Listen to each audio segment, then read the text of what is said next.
So we did it. We finished our college football preview with the conference champions, the Big Ten. I say the conference of champions because that is where the champion resides, the Michigan Wolverines. We preview what's going to happen with the upcoming season. Michigan's probably not going to repeat, but we talk about who's going to win the conference, who's going to make the playoffs, who's going to move forward.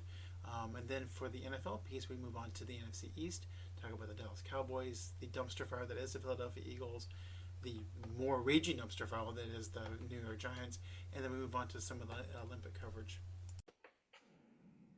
Welcome to the One Sports Entertainment Podcast in Seminole County, Florida. This is Sandlot Sports. I am Adam Capperson. I was here with Dorian Cody. He just seemed to disappear. But BJ Thomas is still here. Yeah, I'm still here. Y'all are fucked. It's two-man pod. We're all screwed tonight. Yep. So we're going to continue going through the college football segment. We're going to start, actually, we're going to end with the Big Ten. So let's start with there. And BJ, I will let you give your thoughts because I can probably go all day with We're going to end with the Big Ten? I need to know what teams are in this thing now. Well, that's why we're doing this. It's really what we're like. List. Who are these people? Who are these people and why are they in an eastern side of the country conference? Well, now that you're here, we'll talk about you. We'll say welcome to Oregon, UCLA, USC, Washington. Holy crap. What is going on? I think Oregon's the one that could really throw a wrench in your plans this year. Yes. For sure. Washington is really going to have to recover from the loss of talent they're suffering. Well, I saw a thing with Washington. Okay, they're replacing 21 out of 22 starters. A coach. A head coach, offensive coordinator, defensive coordinator, Starting athletic director. Starting quarterback. Yeah. Like, it is as close to a reboot as you can possibly get. Yeah. That's going to make it tough for them.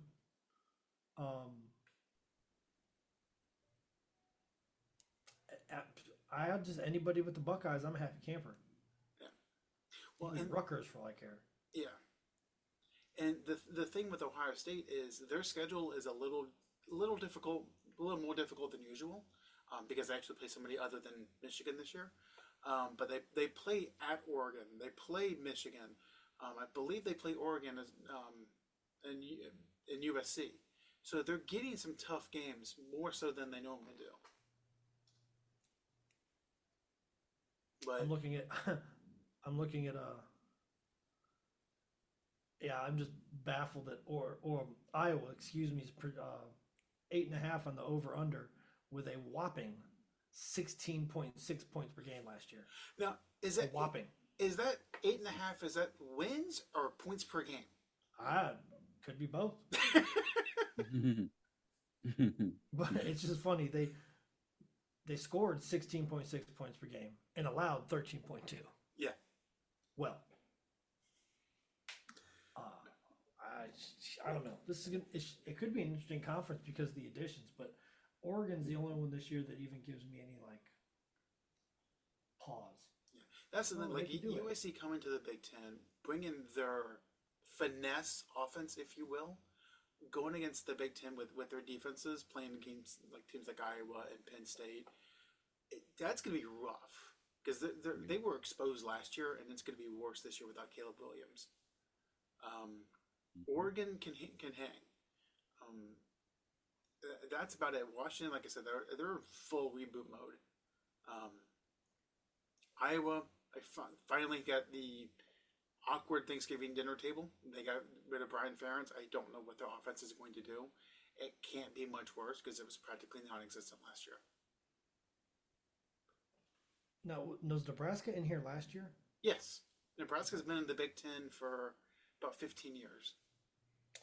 Well, who knows? That's how irrelevant they've been. I have no idea what conference they were in. Nebraska has not been relevant since Miami curb stomped them in 2001. Yeah, that'll do that to you. A good old curb stomping. So, and I know y'all gonna give me crap. I don't think Michigan's gonna win the conference this year. Not only did they lose just a shit ton of talent, coaching and players, their schedule is awful. The 8.5 seems about right. Probably, I think they're going to finish 9-3, but they're not gonna repeat as conference champs for a fourth straight year. So Dorian, we've talked a little bit. What are your thoughts on the Big Ten? Um, so yeah, so with USC, I agree. Their finesse style, um, they're going to struggle starting off in the Big Ten. Now, from a recruiting standpoint, after this year, I'm pretty sure that they'll be able to convince some some big, you know, Cornhusker type guys there on to beef up their offensive line to come to Southern California, so that can help him in recruiting. But yeah, this year they're going to struggle. Um, yeah, like you said, Oregon probably will be the only team coming from the Pac-12 now to the Big Ten that they should be able to um, be solid. Now here's the thing: on their away games, like I don't, do they play Ohio State this year? Oregon? Yeah. Yes, they play them in Eugene this year. Oh, okay. Well, all right. Now that's going to be a good game. I don't know if I know Ohio State played in like in those huge games like against Michigan things of that nature, but going to the West Coast, playing at Autzen Stadium, and it gets crazy there. So that's going to be a tough test for Ohio State. But other than that, I pick Ohio. I still pick Ohio State. I'll pick Ohio State to actually win the conference. Um, that player, is it Judkins or Judkins? How you pronounce it? Judkins, Judkins. Judkins. Judkins he's a running back, right? Yeah. Well, no, Henderson's their running back that they brought back. Okay, so Judkins is like he's like a wide receiver slash running back type. Yeah. Yeah. So I was actually watching highlights of him. Um, yeah, they're gonna be Ohio State's gonna be up there. So yeah, Ohio State, I'll be really. So you got them winning the conference. Who do you think is going to play in the title game against Um, them? since they Remember, no divisions. It's just top two right, teams. right, no divisions. It's gonna be Oregon. It's gonna be Oregon. Um, so AK, I know you know. So with Michigan, so what's happening with the actual coach? Like, is he going to be suspended or is an infraction coming? What's going on? No. So the NCAA is pissed at Michigan for various reasons. Mostly because Jim Harbaugh gave them the finger and empowered the players and cost the NCAA and schools billions of dollars. The punishment that came down last week, before last, whenever, was not for the Connor Stallions thing. It was not. It was for recruiting violations during COVID. Wow. Specifically, helping a kid get verified on Instagram, buying a kid a cheeseburger, and lying about it. So, because Sharon Moore was involved in both of those, they are considering him a repeat offender. Well, Wow. So you can see where the Michigan fans are like, yeah, y'all are a bunch of pissy babies. Go away. Yeah. Sharon Moore, I doubt, will be suspended. The big punishment was they told a coach who went to the NFL, who has a 5-year contract in the NFL, you can't come back to college for 4 years. Now, Darn. I will say this, that he was offered to do the funniest thing ever, and he didn't. So he was offered, and for like 2 days, he was going to be the honorary captain for their first home game.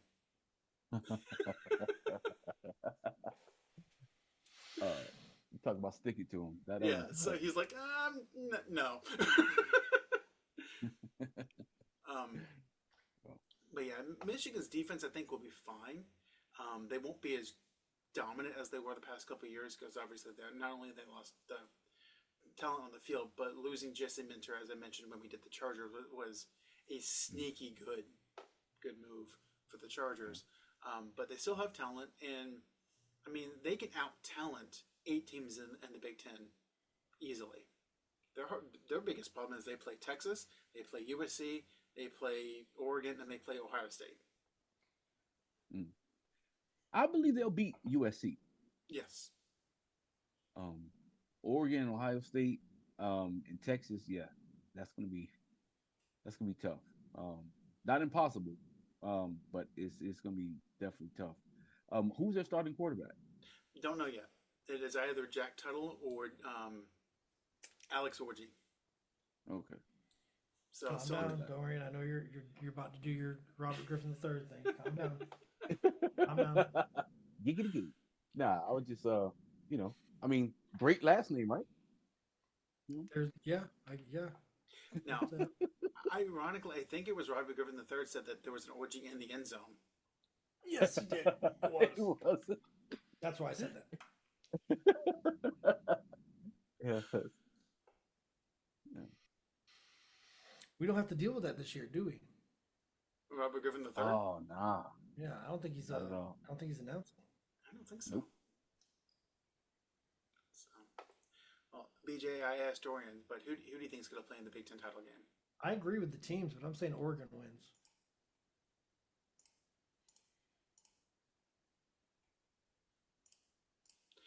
So I think Ohio State's going to make it.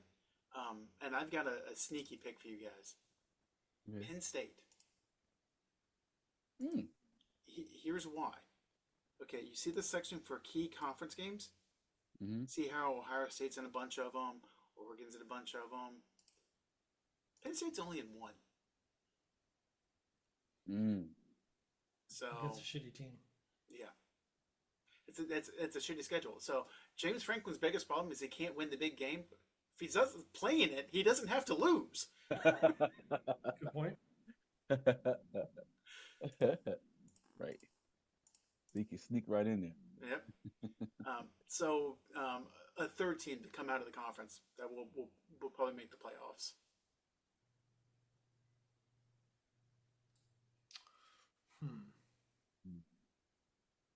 I'd say I'm alright with your Penn State pick on that.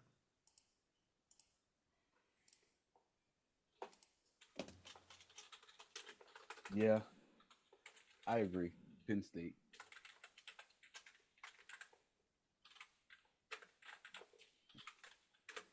Yeah, I'm gonna go. Oregon's gonna be third. So, and we will see just how flat the Big Ten will be. Opening week, it's LSU and USC. Mm. Yes. So Ooh. I'm sure that when USC gets beat by 30, BJ will come on here and tell me how great the SEC is over the Big Ten. I'm ready for it. It's gonna happen. It's fine. I'm good. I don't think you're ready for it.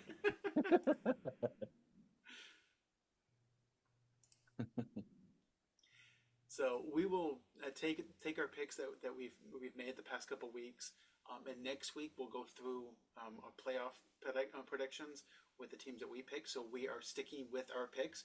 We're not going to do the ESPN thing and just randomly pick teams. We're going to make our picks. We're going to go from there. So when Dorian did not pick Georgia to finish in the top 3 of the SEC, he's sticking with it. I like it. Yeah. So we'll move over to the NFL.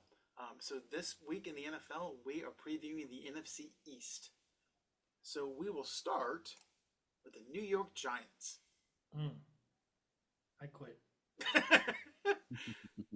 You or Daniel Jones? He quit years ago.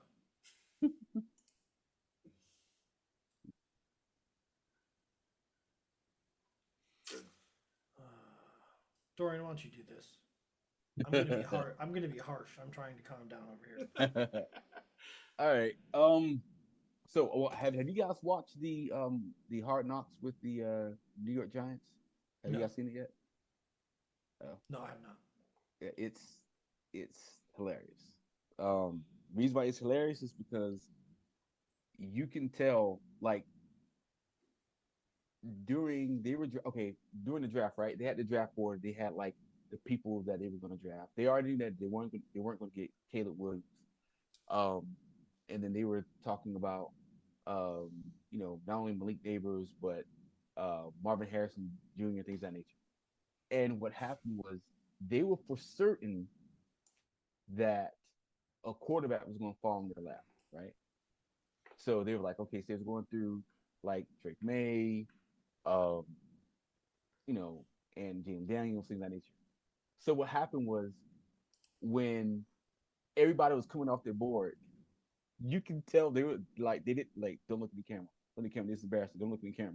And they were looking at each other like, "Fuck, this happened." So if you guys have to check it out, it's funny. But as far as their team, as far as their wide receivers, they got Malik Neighbors. Outside of that, I I don't know. I mean, Darius Slayton always hurt. They got Allen Robinson the second. I don't know what that's going to do. As They far as have their no tight ends, they have I no was faith in reading that. Darius Slayton either. Yeah, And so like even when he's hot, they'll still like pull him out of games or not use him as much as they should. He's like their last resort in every yeah, way And he was yeah, no leading receiver last year. because he had to be. yeah. He had to be. Yeah. Um, and then I know at tight end they were going to. I heard that Theo Johnson is going to get a lot of snaps. They were real high on him. On defense, I mean it's the Giants. There's not again. I know over under 6.5 wins. Um, I'm going to say they're going to go under it. I'm going to say 5 wins. 5 wins is my answer as well. You can just throw that in there. I don't see them. I don't see them splitting with anyone I don't, in the NFC I don't think they're going to East. beat Atlanta, Yeah, Baltimore, New Orleans, Dallas, Tampa Bay, Philadelphia twice, Cowboys twice, Seattle, Cincinnati. I mean, Where are the wins? most of this schedule would be an upset. yeah. Um, Like for example, I can see them having the possibility of sneaking one against Arizona, right? Um, they may sneak one against Washington. Vegas is up in the air. They could sneak one against Vegas. Um, that's three. They could sneak one against New England. Well, it depends on who starts on because I'm hearing a lot of. Oh, I'm sorry. Let's take that back. All right. So let's look at this again. Um, okay, so Washington could be so they could split with Washington possibly. That's one. Carolina could be a possibility. That's two. Um, oh, oh, I gave them more credit than what I see here. Um, oh damn. I'm still gonna stick with five, but the other three are gonna be upsets. Because right now I'm looking at two for sure, not for sure, for certain, but 2 wins that's possible. Everything else they have a gauntlet. Like Cleveland, Dallas, and Seattle. Well, their last 5 games from Cleveland, Dallas, Seattle, Cincinnati, and Philly, those are all L's. Those are all L's. Um, Pittsburgh depends on who's playing quarterback, right? I mean, they could, No, but I don't think it No, I does. don't think so. you know, Not against the Giants. yeah, no, you're right, you're right. Because I mean, Pittsburgh defense will win by itself. So, yeah, a um, couple years ago, when the Giants made the playoffs, everybody was like, "Well, Daniel Jones is great now," and I believe I'm the one that said that the only reason why he's great is because Saquon Barkley's actually healthy and taking the pressure off of him. mhm. And we saw that last year when Barkley got hurt. He Daniel Jones wasn't that great. Now this year, he's not even there. Yeah, right, right, You know, they backed the wrong horse. yeah.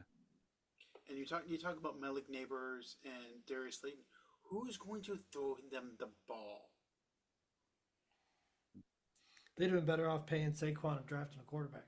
Yeah, I Yeah. mean their quarterback room consists of Daniel Jones, Drew Lock, and Tommy DeVito. Boy, Yeah, I mean I think 6.5 is generous. Yeah. I I think think 5 is five is generous. I generous. thought we were being polite. Yeah, five is generous. I'm gonna go 4 because I mean this is one of the worst rosters in the entire league. Mm. Yeah, I don't even know what to say. They're in trouble. Yeah. And they've got Daniel Jones locked up for I think 4 more years. Ooh.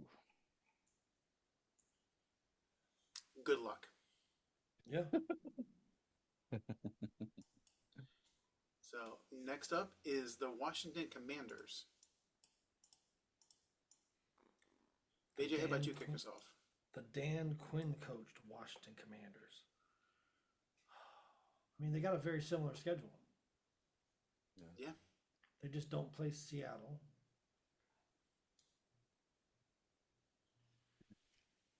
Man, Did you guys hear about Dan Quinn picking up? He signed Martavis Bryant today. Okay, so ESPN's fucking clickbait, and I fell for it because the headline read that Washington picks up Bryant after 8 years out of the NFL. I went, holy shit, they Yeah. picked up Des Bryant? you dirty bastards.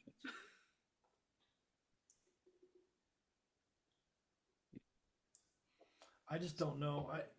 It's another situation where are the wins coming from? I like the Jaden Daniels pick. Don't get me wrong. He does have some wide receivers. The offensive line is eh. The defensive line's pretty damn solid. I'm gonna give him.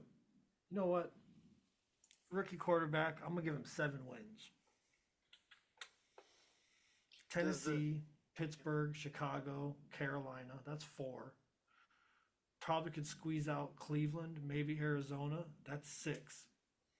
And the Giants once. You think the Giants split with them? It's very possible. It's a rivalry game, and both teams are shitty. So, I mean, you don't think that the addition of Austin Eckler is really going to do much? No, I don't. I'm not a big fan of his. He's been overused for most of his career, and he's undersized. That's not the greatest combination in the world. So, Dorian, what are your thoughts? Um, I'm looking at the Commanders' defense. Dan Quinn is going to have them flying around. Like I don't think I did like BJ said, like their defensive line is solid, and then they got Bobby Wagner, Dante Fowler. Um, so they're gonna be pretty solid on defense. Offense, Jaden Daniels, I'm pretty sure they're gonna do everything they can to develop him. Um, However, I'm looking at the schedule they got. I can see them splitting with New York. That's 1 win. I can see them beating Arizona possibly. That's 2. Carolina and Chicago, 3 and 4. Um, I can see them winning against Tennessee. I mean, yeah, I can see them winning at Tennessee. That's 5, and then Atlanta could be a win, 6. So I'm gonna go 6 wins. So, with regards to the Commanders, I want you guys to remember one name. And I'm sure this is a homer pick, so just bear with me. But the nickelback that they've got, they drafted and they're starting him already. Mike Sarenstill. Remember that name. That dude is always around the ball. So he's going to make an impact. I like Jaden Daniels. I like him to come out of the gate quick. Again, this is probably just me, blue sky in this, but I think he has a big game against Tampa because they underestimate him. He has a big game against New York because it's New York. They start 2-0, and you start hearing a lot of hype about him, and then he'll come back down to earth against Cincinnati, Cleveland, and Baltimore. But I think because he'll get those first 2 wins, especially the steal against Tampa, I think they'll get to 7.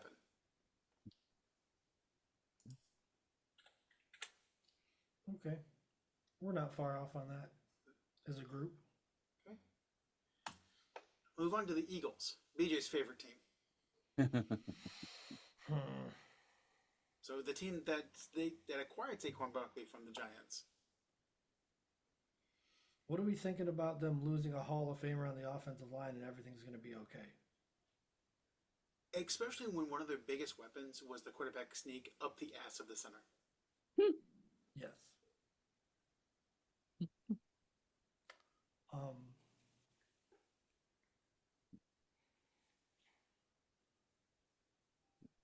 Their secondary is my biggest question. They brought C.J. Gardner-Johnson back. Darius Slay's still there, but that's one man. What can he do?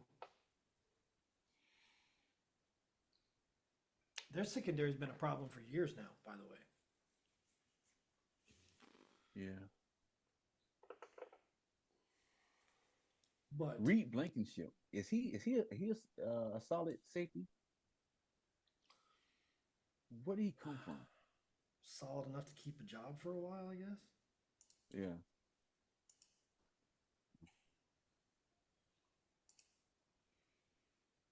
Yeah. I recently found out that Jalen Carter is from Apopka. Did you guys know that? I thought I remember hearing that somewhere. I'm like, so I think he was going to Apopka High School, and then he ended up going to IMG. And from IMG, he ended up going to Georgia, and then NFL.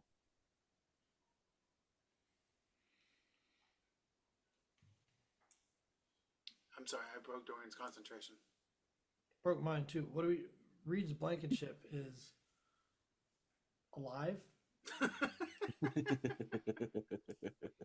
4 interceptions in 2 years.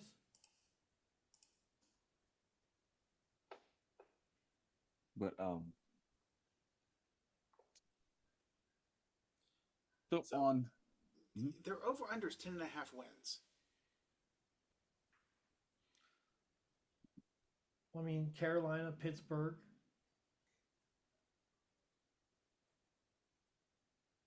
Atlanta.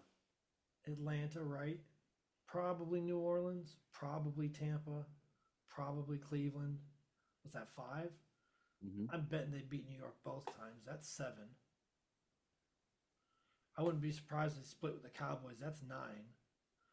And they're probably going to beat Washington both times. So that's 11. I'm saying they cover. Just cover.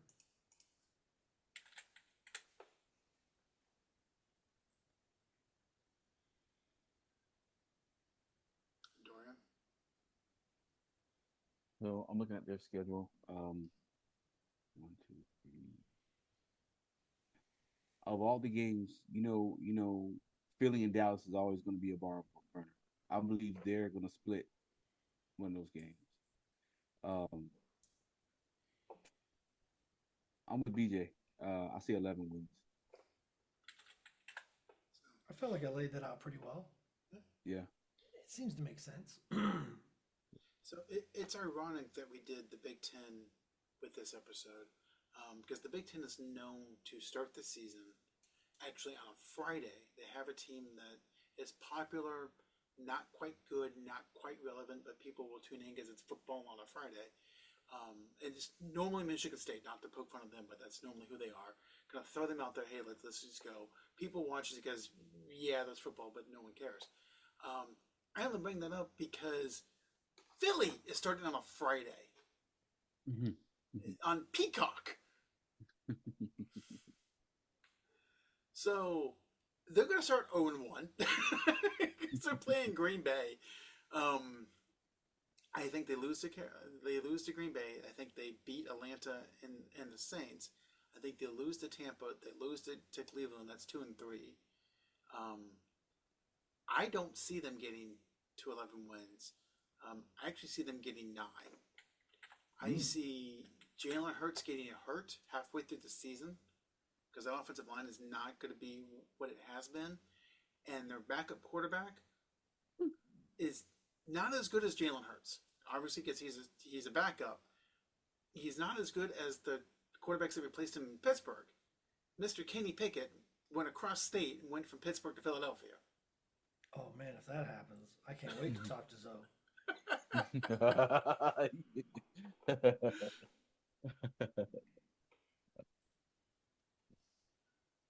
So we'll move on to the Dallas Cowboys. BJ? I feel like you just said the Cowboys are winning the division. Yes. Okay. I would have to agree. Although their offseason is really pissing me off. I don't know why they're trying to argue with CD Lamb and not pay him. He's clearly the reason they had any success last year. Dak Prescott went to him repeatedly. There were several games where he had double-digit targets and many when he had double-digit catches. The contract argument is just ridiculous. They have a diamond in the rough tight end in Jake Ferguson. He's really turning out to be one of probably the top 10 tight ends in the league. They lost Tyron Smith, but the offensive line actually gained depth. The defense worries me. It's under new leadership. Some things have changed. They put, I think they said they let Mozzie Smith gain 30 to 40 pounds in the offseason, which is what Dan Quinn made him lose. Which is one of the fat or muscle? I think it's just weight, because they wanted him to clog up the middle. That's what he did at Michigan so well. And Dan Quinn had him come in and made him drop 30 pounds. And Mike Zimmer came in and said, no. I need them 30 pounds back. Yeah. They said you aren't going to see a lot of sacks out of him, and that's not what they want. They want him to clog the middle up. And in the NFL, facts are facts. You got to be about 320 to clog the middle up. Mm-hmm. Yeah. These men are strong. I'm excited to have Trevon Diggs back. Deron Bland, Jordan Lewis. I was really hoping that we slide Stephon Gilmore back in there, because even at his age, he had a great season last year. Now that we've covered the roster, should beat Cleveland, should beat New Orleans. I think the Baltimore game's 50-50, should beat New York, should beat Pittsburgh. I think the Detroit game's a 50-50 game. So that's right there. Let's say they win one. I'm not going to say who, because I don't want to start anything. They won either Baltimore or Detroit. That's 5-1. San Francisco, 5-2, 6-2 against the Falcons. And then the Eagles, depends on where that split happens. I think they can win 11 games. Because, I mean, they play Cincinnati late. What's the likelihood Joe Burrow's actually playing? Yeah. Well, and let's look at the back half of their schedule. So they play Houston week 11. Their next 6 games at Washington, 7 games. At Washington, the Giants, the Bengals, at Carolina, Tampa, at the Eagles, Washington. Like, they should win 6 of those games. Pretty good back half. If you're trying to get to the playoffs, I like it. So, I mean, realistically, if they start 6-3, they could easily get to 12 wins. Easily. I would like to think that. So you're saying 12 wins? Yeah. I like what you're saying. Dorian, what say you? I'm looking at the schedule. Let me see. I'm just counting your wins. That I think. 3, 4, 5, 6, 7, 8. Yeah, I'm gonna say 11 wins. I mean, this is the like I team said that, before, I think they're going to split with Philadelphia. I think that San Francisco game may be a loss. It's 50-50, but I just think they would lose that game. So, I believe that Houston game is going to be a tricky one too. That could be 50-50. Baltimore is definitely going to be a 50-50. That was going to be a good one. So outside of those 4, I say they should. Not saying it's going to be an easy win, but I think that Dak can see it and find a way to win those games.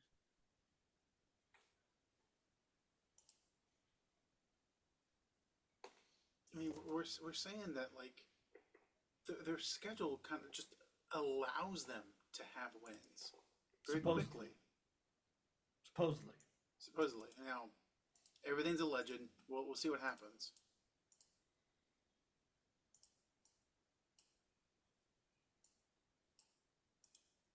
So, I mean, they're definitely going to make the playoffs. They were a 12-5 team last year.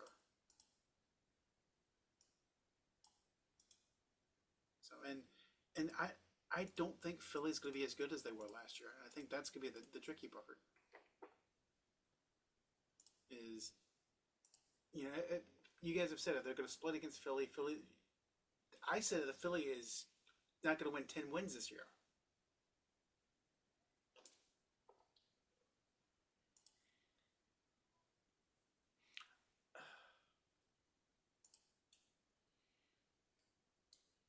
I mean, the Eagles are a dumpster fire.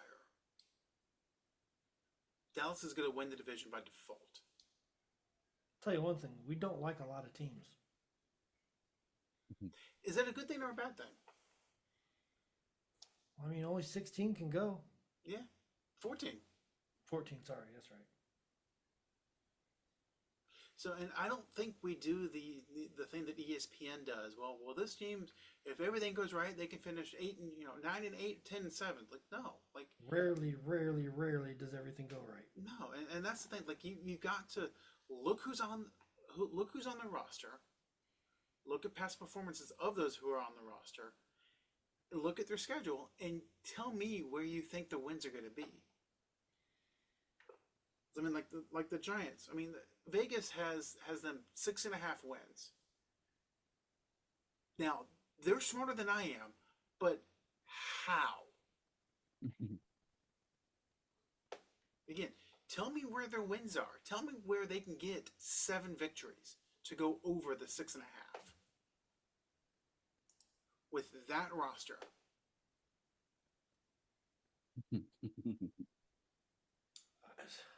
I don't know. They need Darren Wallace. I just don't see it.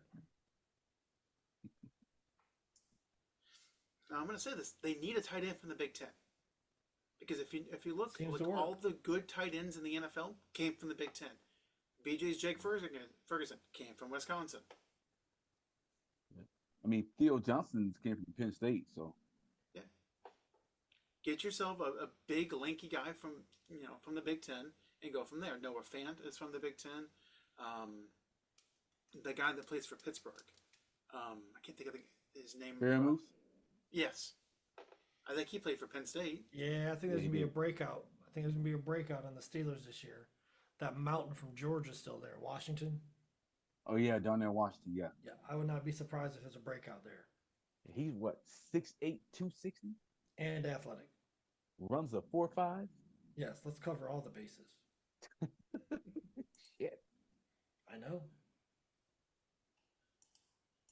You think he's gonna have he's gonna be as effective as Jimmy was? Jimmy Graham? I mean, it's very possible because hasn't he been playing football his whole life? I think there's something to be said for that. Yeah. But here's the thing though. Darnell Washington, he will block. Jimmy wasn't a good blocker. He didn't like That's the playing football your whole life. Yeah. Yeah. Yeah, Darnell Washington, he will block your ass. Like, he's physical. Yeah, I would not be surprised if Pittsburgh goes 2 tight ends for more than 50% of their snaps.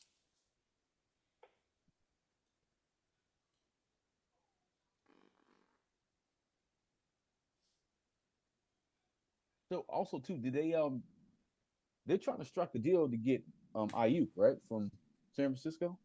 Several teams are. Mm. I've heard that San Francisco has said we'll give him to Cleveland for Murray Cooper, and Cleveland's still thinking about it. Mm.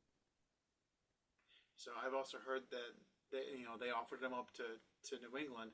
He flat out said no, and they're like, hey, we'll give him to you for picks, and New England's like, no. No, thank you. Yeah. No. So one thing we didn't touch on is used to be on the Eagles. He's now technically on the Jets. Is Hassan Reddick. Went to the Jets. Hasn't played a down yet and wants off the team. He's working on a contract negotiation, isn't he? Yeah. I think the Jets traded for him with the assumption that he would sign Yeah. that extension, and he was like, no, I don't want to be here. Wow. Yeah. Um, I was watching the other night. The Jets says we have no plans of trading. Okay.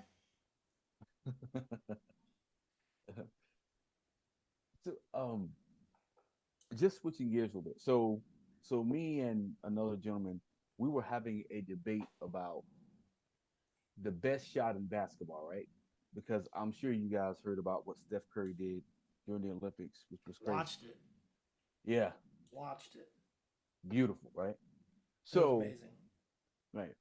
So we was comparing like shots, and he was saying like the Steph Curry shot, the one that he hit over Batum and Gabu Gabu Sale or Yabu Sale, whatever his name is, whatever. Yeah. The guy that dunked on LeBron. That's a whole nother story too. Crazy. Pow. Um, I know, right? He said that that was a good shot, but he said that the Jordan shot against Cleveland is more iconic. What are your guys' thoughts? More iconic, yes. A tougher shot, no. But the shot, the Jordan shot against the Cavs with Craig Elo flying off the screen. That's basically the catch of the NBA. It launched a dynasty Right. because if I remember right, that was Jordan's first playoff series victory, Yeah, it was. and so that was just like, okay, I can do this now. Mm-hmm. And Right. so, and while the Steph shot looks nice, they weren't trailing at that point. It wasn't Right. make it or lose it. It Right. was, okay, if I make this, we ice the game. We don't, we'll play defense, we're fine. Mm-hmm. Honestly, I would say the more iconic shot is of Jordan, but it's not Jordan. against Cleveland. It's against Mm. Utah. Okay. When he pushes Brian Russell out of the way, does the shot and just stands there, and you have the Yeah. one Bulls fan behind the hoop, knows it's going in. Yeah. It's like that is probably the most iconic shot of Yeah. all basketball. Yeah. Even more iconic than the Christian Laettner half court catch and turn around and shoot. Yes, Yeah. it's Jordan. It's the finals. It's the game-winning shot, the series-winning shot of the finals. Right. Right. Yeah. Yeah. So where does Steph Curry shot rank? That the shot against over two towers, basically. Maybe top 10. Maybe. Okay. Because it's the Olympics. Yeah. It's the Olympics. It's the game they were supposed to win. They were not trailing at that time. Mm-hmm. So it's not as... It was clutch, but it's not as clutch as some of those other shots. Gotcha.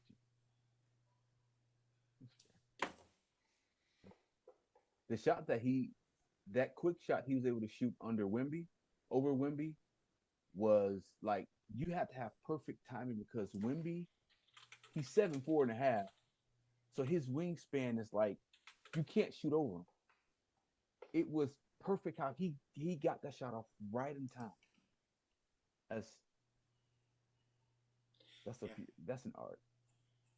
Did you guys hear the quote from Wemby after the game? Mm-hmm. No. Trying to find it. He said, "I worry for my opponents in the next 5 or 6 years." And the reporter asked him, "In the NBA or FIBA?" "Both." I like it. I mean, he's definitely a generational talent. And it's like you would think that because we talk about KD and it's impossible to block his shot, right? Because he gets so high.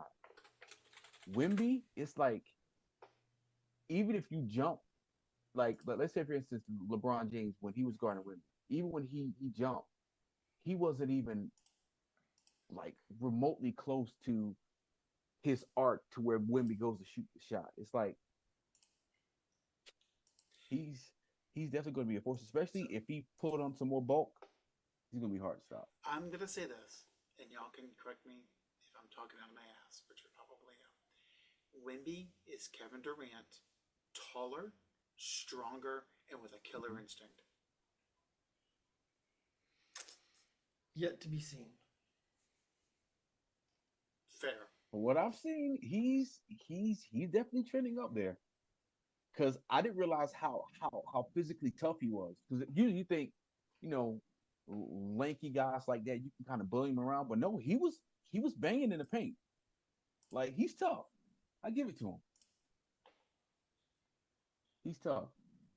And then in FIBA rules, you can like play the ball in the rim, right? If it's like hitting the rim, you can play it. So, like that's gonna make. And I was telling someone that's gonna make Wimby even more dangerous because just because you almost have the ball, you're doing a layup. There's no guarantee that it's gonna go in because if it goes in, he can hit it out, right? And then he can come back out. So it's with FIBA rules, he's more dangerous. It makes the NBA next season, which, by the way, I think they're going to release their schedule in a couple of weeks, going to be very interesting Mm-hmm. because we saw what he did as a rookie. Now he's going to have more strength to him. He's going to have an actual point guard. Mm-hmm. It does make me wonder if the Spurs will make the playoffs this year, this upcoming year. Yeah. So, but it also makes me wonder because you've got Jokic, you got Luca, you got Giannis, you got Wimby, you've got Shea, I think is Canadian, isn't he? Mm-hmm. Yeah. Where does this leave the USA in terms of international basketball? My opinion, I believe that USA basketball, I believe that they're starting to evaluate their processes of hey, like Steph, LeBron, and KD, they're like anomalies, right? Those are like special players. When they leave, we don't we don't have a shooter that has a capability as Steph. We don't have a LeBron, just a physical force presence that can just get to the rim whenever he wants. We don't have a KD like a sniper. So they're going to have to adapt to the European style because if not, like right, because we can say this: the United States won that game against Serbia because of the shooting of Steph Curry. Serbia was neck and neck with the United States on offense. They were more physical. Even with LeBron, they were more physical. Their cuts, Jokic was finding. I can't think. I can't pronounce it. I think Bogdanovich? Bogdanovich, Bogdanovich, Mm-hmm. Bogdanovich. I think his name is. But anyway, he was finding his players. They were cutting it to the basket. They were hitting shots. Right. Steph was able to keep them in the game, and they were able to overcome. Imagine if imagine if Serbia had more of a solid bench that could come in, like kind of like how Argentina was when Argentina beat United States. Argentina had I think Argentina played 11 players. All 11 players could start, Imagine if and Serbia just hit so a three in the fourth quarter. yeah, I mean, that's the bottom line. yeah. So it's like so I believe that United States is going to have to evolve with the European game because if France had like a Tony Parker at point guard, it could be a different story. Like a true point guard. Like their point guards were fever good, but they weren't like NBA. Like they could transition to NBA or a FIBA competition, right? Having a point guard like a Tony Parker or someone of that nature who can like shift gears with the NBA players. If they even had a remote point guard, we could be having a different story. So Because what? you're saying that Hmm. for the U.S. to win gold in 2018, 2028 Hmm. and beyond, Yes. Hmm. that Americans need to adapt. Yes. When We're in gonna the have to. history of ever have Americans adapted to anything? So right, but here's the thing. So what this past Olympics showed us is that like we don't strike fear anymore to these No. players because a lot of these players are playing in NBA and when they're coming back to their country, they say, hey, like I played against LeBron. I played against the Jason Tatum and stuff like that. We can beat them. This is how, right? These players are remembering their scouting reports of playing him. Hey, you know what? When you guard Embiid, make him go left because if we go left, like the players and their IQs are, you know what? We know how to beat these guys. So getting the right players in 2028 to be able to compete, because I'm telling you, whether it's Serbia, uh, France, Germany, like they're going to be more mature, right? Franz Wagner and then Wagner brothers, like they're going to be more seasoned to where they're going to be able to withstand what U.S. brings to them because they play in the U.S. already and they know international ball. So we're going to have to adapt. We I want to win think gold. it was interesting after watching Steph do his thing. Okay, watching the emotion from Steph, Hmm. and it was like a holy shit. I had to give this my all just to squeak this out. Hmm. Okay, you hit on it. Steph is probably not coming back in 2028. LeBron probably not coming back in 2028. KD might if someone calls him a chicken because he's just that thin skinned. They the talent gap disappears. They don't have the players to replace what they're losing. And the thing about Jason Tatum, whatever, I don't count that because he's the 12th player on a team that played 10 players. Whatever, don't care. But they don't have a guy to replace Steph that's just like, here, I need a three. I need a clutch three, go. Right. They don't have a guy to replace LeBron that we need a basket, figure it out. Hmm. And they're not coming through that door. Done. It's done. So I mean, yeah, It's yeah. done. I know the women haven't lost since '92. I believe the men have lost. I think they lost in 2000. 2004. Yeah, Argentina beat them. yeah. We might see a repeat of that just because like the other countries have caught up. Hmm. Yeah. Yeah. Because they figured out because what's happening is these other countries are having like NBA assistant coaches that's coming for these teams saying, hey, like this is how you beat the United States. Physicality, number one. Serbia, like we know that Jokic can play physical, right? We've seen him in Denver. But him being able to translate that to the rest of the players, like when they were playing defense, they were getting hands on Steph. It was holding them. They were like you have to be able to play physical against the United States, right, in order to beat them. Another thing is too taking advantage of opportunities. They were taking advantage of opportunities for turnovers. They were converting turnovers into points. That's another. That's how you can beat the United States. Physical, turn those points, those turnovers to points. That's how you can beat them. They were hitting free throws, right? So, um, and here's another thing too that I was speaking on. So, like, let's say if you take the top international players that play in the NBA and you put them on a team right now, whether it's Jokic, you got Embiid because technically Embiid is an international player, but he played for the USA team. Or you know what? Let's take out Embiid, right? Because he played for USA.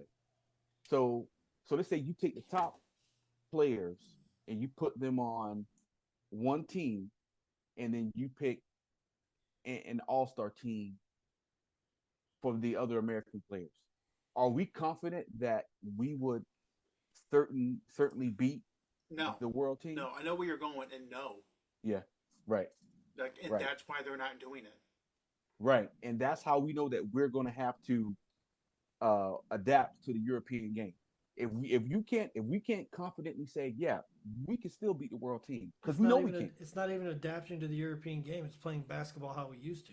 Yeah, True, true, It's not the European game. It's how basketball's supposed to be played. right, right. That's true. yeah, and I know after the NBA All Star debacle, they talked about how to get the players to care about it. That's how you do it. They won't do it because flat out embarrass the American players Mhm. because they will get their ass handed to them. Right. Right. So I will say I did try.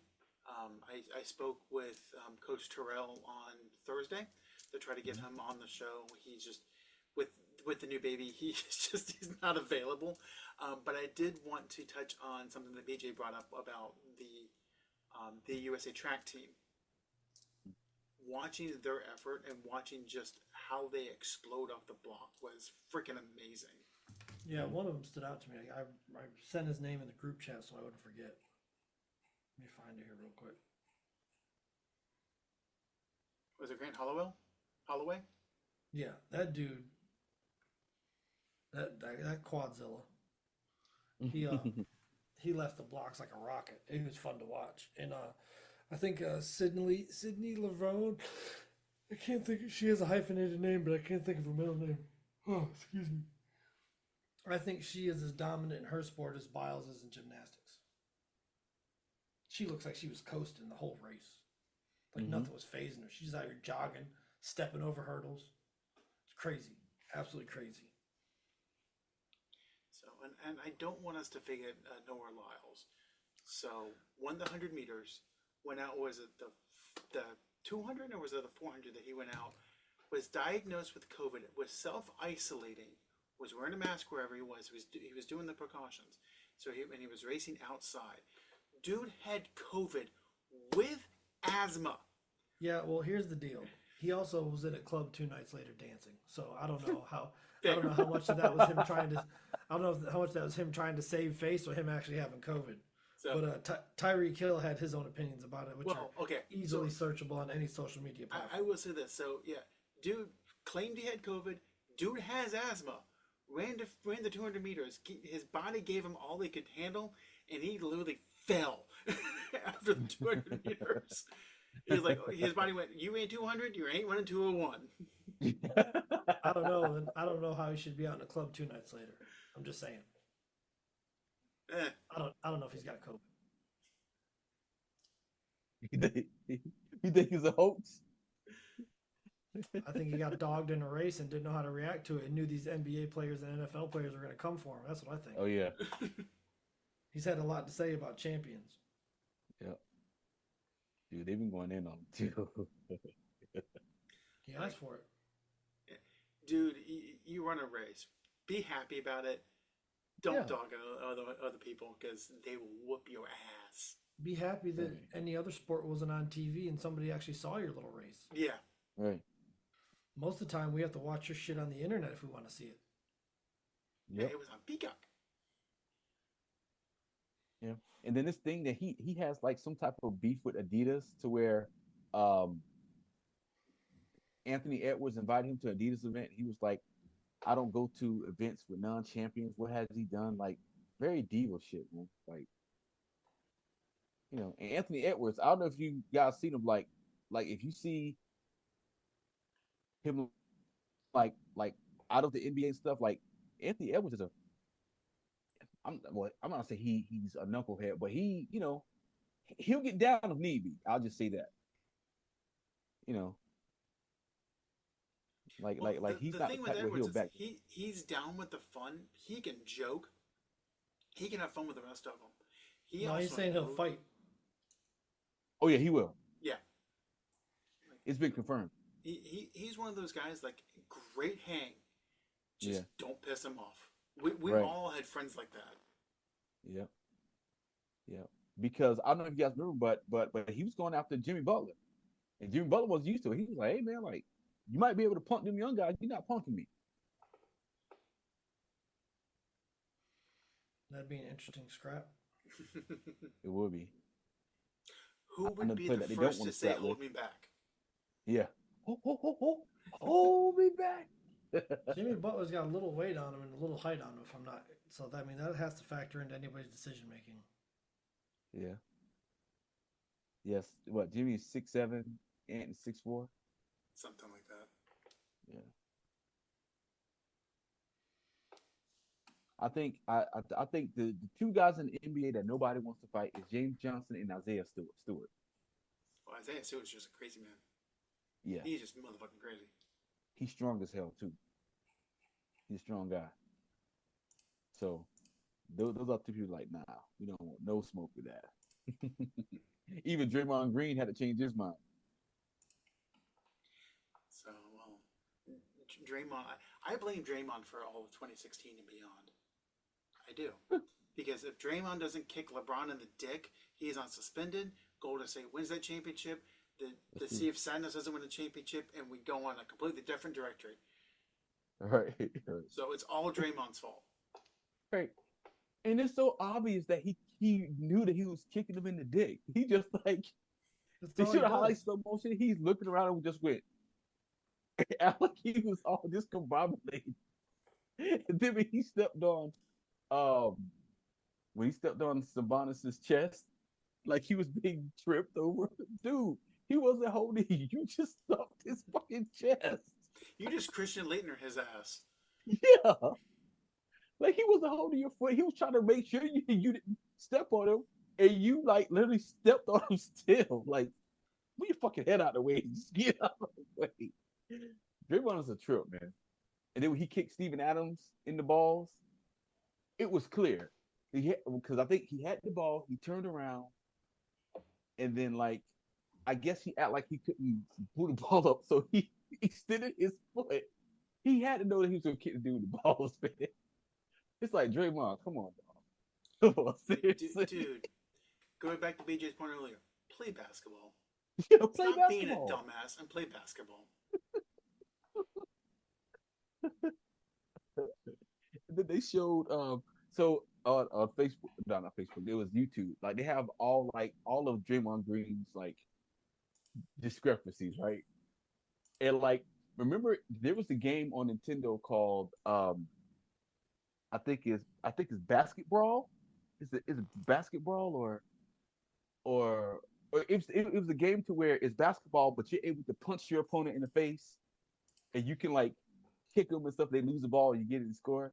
I don't It remember that. reminded me of that game, watching those highlights of Draymond Green. Like he's kicking people, he hitting people in the nuts. It's like, dude, come on. That's why It was I don't crazy. ever take him seriously.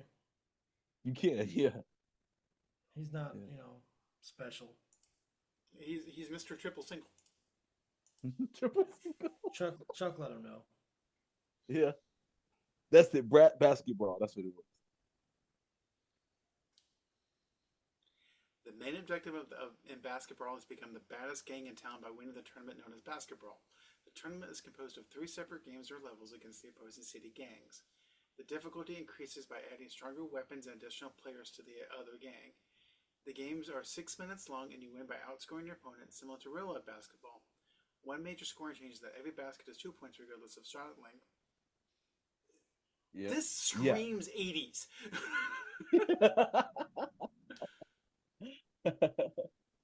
So yeah. So it started off as basketball, but then that's when they changed it to arch rivals. Yeah, that's what's called arch rivals. But same concept. Like literally, Draymond Green would be like a perfect player in that game because you literally like punching people in their shit. I used to love that game when I was a kid. Not gonna Do lie. y'all remember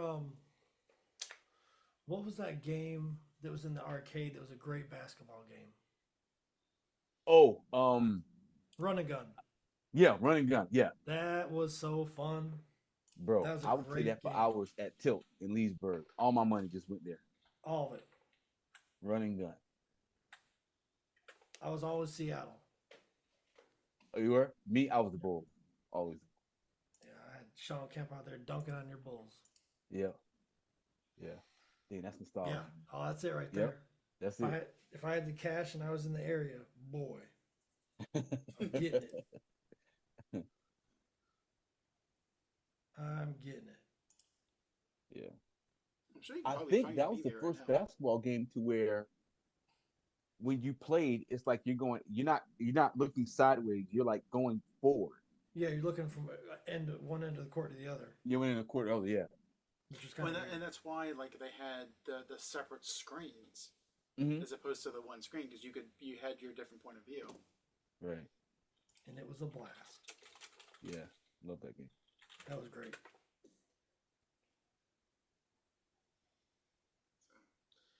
Well, Legion, we're going to wrap it up for the night.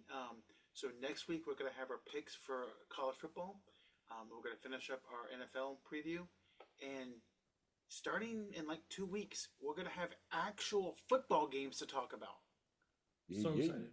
I am so excited to like not have to talk about baseball or handball or whatever the fuck that was at the Olympics with breakdancing. Ray Gun.